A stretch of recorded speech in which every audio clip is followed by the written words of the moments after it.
5 seconds to go.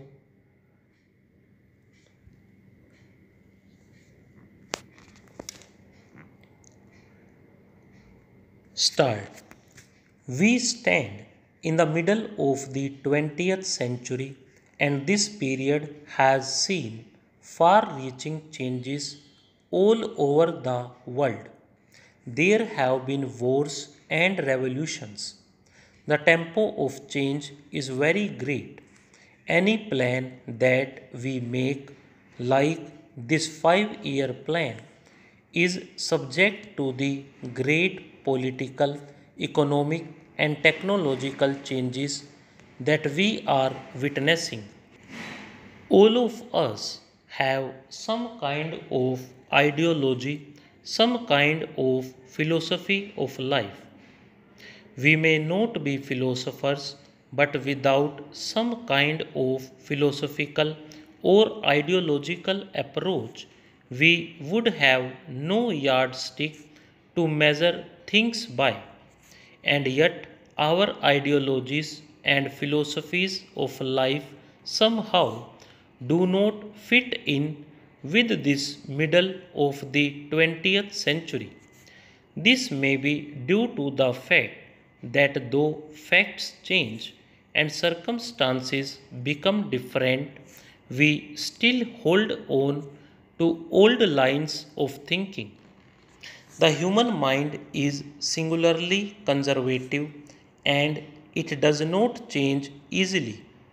We hold on, if I may venture to say so, to some out of date philosophical or ideological approaches.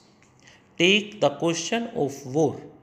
Many people say that because of various developments in the world, war has become or ought to become out of the question. War was useful, whether good or bad, if it helped you to realize your objective. When it does not do that, when in fact it does the reverse, then no person should indulge in war. I should like to extend that parallel a little further. If a war, atomic or other, is now something that can only be considered excessively foolish, Cold War becomes more and more absurd. Cold War exists, it goes on, but really analyzed in the circumstances of today, it has little meaning. Likewise, certain other approaches, some economic approaches, which may have a great deal of truth, just do not fit in with the present circumstances.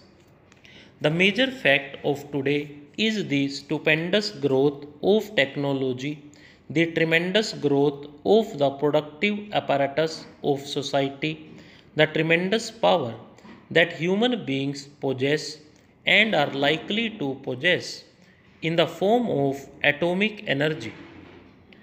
These things are not quantitative changes but qualitative changes in society. Of course, in India, we have not been very powerfully affected by the technological process. We have read about it, but we have no real sensation of it. In planning, however, we have to think in technological terms for production of wealth on large scale. We are now going to have annual plans. Every year, a report of the annual plan will be placed here, which will give a more precise indication of the targets for that year.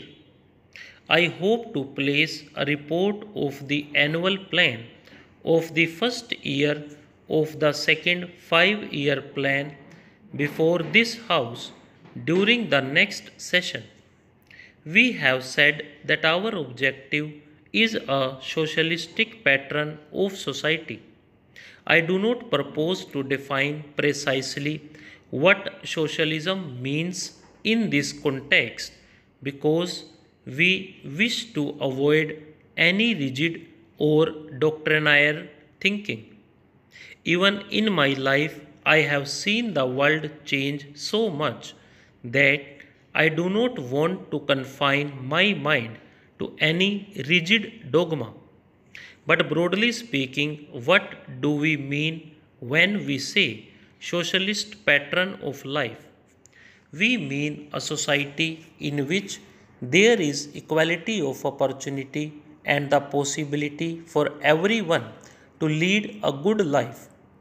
Obviously, this cannot be attained unless we produce the wherewithal to have the standards that a good life implies. We have therefore to lay great stress on equality, on the removal of disparities, and it has to be remembered always that socialism is not the spreading out of poverty. The essential thing is that there must be wealth and production. There is a good deal of talk about ceilings, and one naturally tends to agree with it because one wants to remove disparities. But one has always to remember that the primary function of a growing society is to produce more wealth, otherwise, it will not grow, and one will have nothing to distribute if, in the process of fixation of ceiling or in any other method of producing some kind of equality, you stop this process of wealth accumulation, then you fail in your objective. Therefore, whether it is in industry or agriculture, the one and the primary test is whether you are adding to the wealth of the country by increasing the production of the country. If not, you become stagnant in that field. In order to reach equality, as I hope we shall sometime or other, we need not follow the road of some artificial fixation of ceilings, but 100 paths which gradually take us there. An artificial attempt may indeed prevent us from reaching it. Remember this, while we plan, while we work, our population also grows. I gave the house just now the estimated figure of our national income in the next 20 years. By the end of that period, the population of India will be round about 500 million.